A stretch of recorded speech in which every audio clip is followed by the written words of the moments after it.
Bismillahirrahmanirrahim. Assalamualaikum warahmatullahi wabarakatuh. Waalaikumsalam warahmatullahi wabarakatuh. Alhamdulillahirabbil alamin. Wassalatu wassalamu ala asrofil anbiya'i wal mursalin sayyidina wa maulana Muhammadin wa ala alihi wassahbihi ajma'in. Amma ba'd. Yang terhormat segenap dewan juri beserta para panitia, yang saya hormati para hadirin sekalian, dan tak lupa teman-temanku seiman dan seperjuangan yang berbahagia. Pertama-tama dan yang paling utama, marilah kita senantiasa memanjatkan puji syukur alhamdulillahirabbil alamin kepada Allah Subhanahu wa taala yang telah melimpahkan nikmat, rahmat, serta karunia-Nya kepada kita semua, sehingga kita dapat berkumpul dalam tempat yang mulia ini tanpa kekurangan suatu apapun. Alhamdulillah.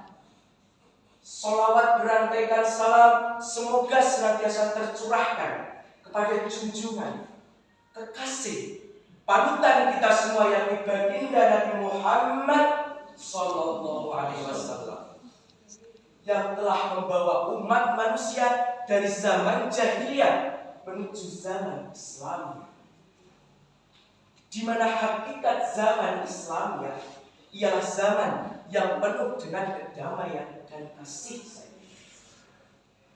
Oleh karena itu, baginda Nabi Muhammad SAW diutus tidak lain dan tidak bukan melainkan menjadi wasilah rahmat bagi kita semua.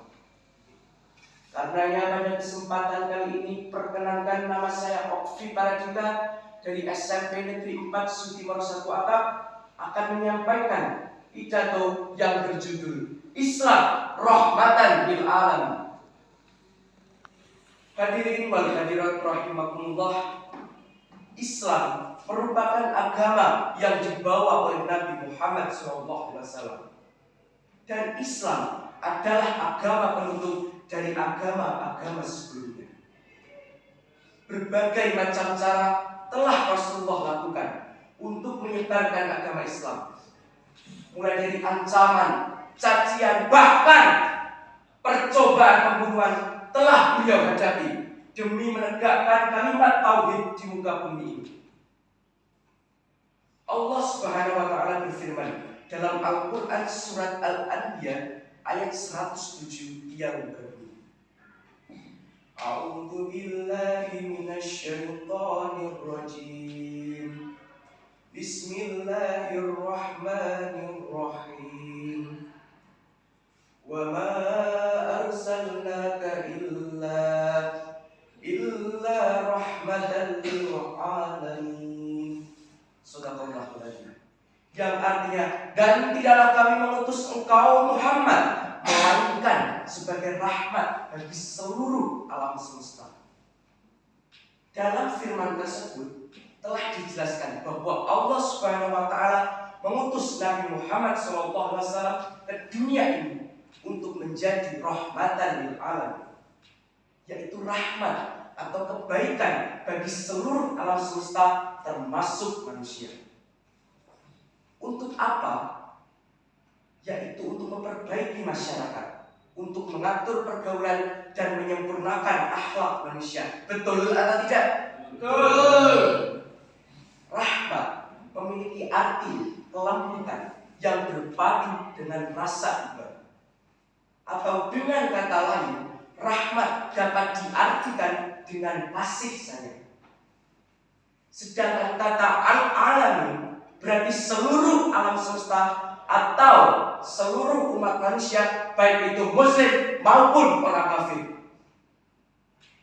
Rahmat bagi orang muslim, yakni kita semua sebagai orang muslim itu diberi hidayah atau petunjuk oleh Allah Subhanahu wa taala. Lantas Allah memasukkan keislaman dan keimanan ke dalam hati kita. Kemudian Allah memasukkan kita ke surganya Allah. Amin Allahumma amin. Selanjutnya, rahmat bagi orang kafir. Rahmat bagi orang kafir berupa ditunda azabnya sebagaimana Allah telah mengazab dan membinasakan umat-umat sebelum dari mereka yang telah mengingkari ajaran Allah Subhanahu wa taala. Saudara-saudaraku yang insya Allah dirahmati oleh Allah Subhanahu wa taala, baginda Nabi Muhammad SAW mengajarkan Islam dengan penuh kebaikan, keindahan, dan penuh dengan kedamaian, yaitu satu-satunya agama yang diridhoi oleh Allah Subhanahu wa taala. Lantas bagaimanakah cara kita untuk memaknai Islam yang penuh dengan kedamaian ini? Saya di sini memiliki satu ulasan, yakni saya ingin para hadirin sekalian melihat tangan masing-masing. Islam kita ibaratkan dengan tangan manusia. Islam adalah telapak tangannya, sedangkan jari-jari tangan sebagai rukun Islam yang 5. Hadirin wal hadirat rahimakumullah, telah kita ketahui bersama bahwa Indonesia, negara kita, merupakan negara dengan penduduk muslim terbesar di dunia. Betul atau tidak? Betul. Melalui fakta tersebut, seharusnya Indonesia menjadi negara yang aman, tentram, dan damai. Akan tetapi, mari kita coba telisik kembali. Sudahkah damai negeri kita tercinta ini? Kita tidak bisa menutup mata dan telinga kita dengan pemberitaan sehari-hari yang menggemparkan. Mulai dari pencabulan, pembunuhan, korupsi besar-besaran, narkoba, minuman keras, dan lain sebagainya.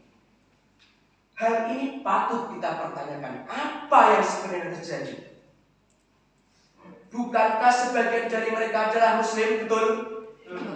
Dan bukankah sebagai seorang muslim seharusnya kita menjadi rahmatan lil alamin, betul atau tidak? Betul. Jika dikatakan tidak berpendidikan, sepertinya tidak juga. Saya yakin kebanyakan dari mereka telah mengenyam pendidikan dasar. Bahkan tidak sedikit yang sudah mengenyam pendidikan di sarjana atau bahkan lebih.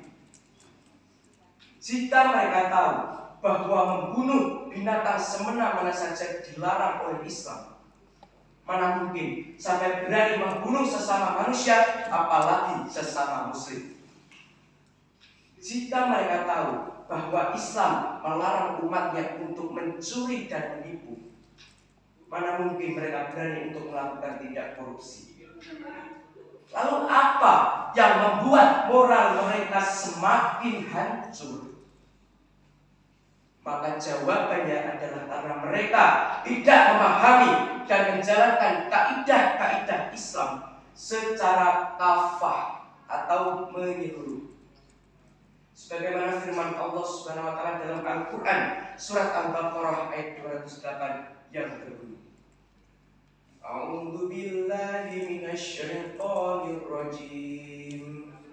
Bismillahirrahmanirrahim.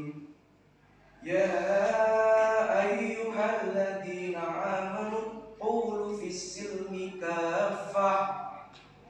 Yang artinya, hai orang-orang yang beriman, masuklah kalian semua ke dalam agama Islam secara menyeluruh. Hadirin wal hadirat rahimakumullah, Islam merupakan ajaran yang bersifat halus, lemah lembut bagaikan sutra. Dan sepatutnya Islam sebagai agama yang menjadi kepercayaan dan penyelamat di yaumil akhir tetap sebagai ajaran yang tauhid, tidak untuk keterpaksaan menyembah Allah dengan kekerasan. Dan kita semua sebagai generasi muslim haruslah mempunyai ilmu, yakni ilmu agama dan ilmu dunia, agar kita bisa menjadi khalifah di bumi Allah, agar kita bisa menyebarkan ajaran Islam rahmatan lil alamin. Maka janganlah takut untuk berubah menjadi lebih baik lagi. Karena Rasulullah SAW bersabda yang artinya, barang siapa yang dikehendaki oleh Allah untuk menjadi orang yang baik, maka ia akan dipahamkan dalam urusan agama. Hadis riwayat Bukhari. Wahai sahabatku, jadi bisa kita ambil hikmahnya bahwasanya agama kita ini merupakan agama rahmat bagi seluruh alam semesta. Agama yang menjunjung tinggi kasih sayang sesama manusia. Agama yang menjadi cahaya bagi kita semua. Maka dari itu, mari kita wujudkan Islam yang penuh dengan kebaikan, keindahan, dan kedamaian di masa depan kita. Kita tanamkan akidah Islam yang ke dalam nurani kita bersama. Dengan demikian akan dapat dibawa oleh sesama muslim dan dapat menciptakan kedamaian, serta tidak menutup kemungkinan bahwa Islam adalah pemimpin dunia. Amin Allahumma amin. Hadirin wal hadirat rahimakumullah, mungkin demikianlah yang dapat saya sampaikan. Apabila banyak kehilafan dan kesalahan, saya mohon maaf yang setulus-tulusnya. Sebelum menutup perjumpaan pada kesempatan kali ini, saya ada sebuah pantun. Jalan-jalan ke kota Mekah, ingin beribadah yang berlama-lama. Semoga pidato ini membawa berkah, membawa rahmat bagi kita semua. Terima kasih. Wallahul muwaffiq ila aqwamit thoriq. Wassalamualaikum warahmatullahi wabarakatuh.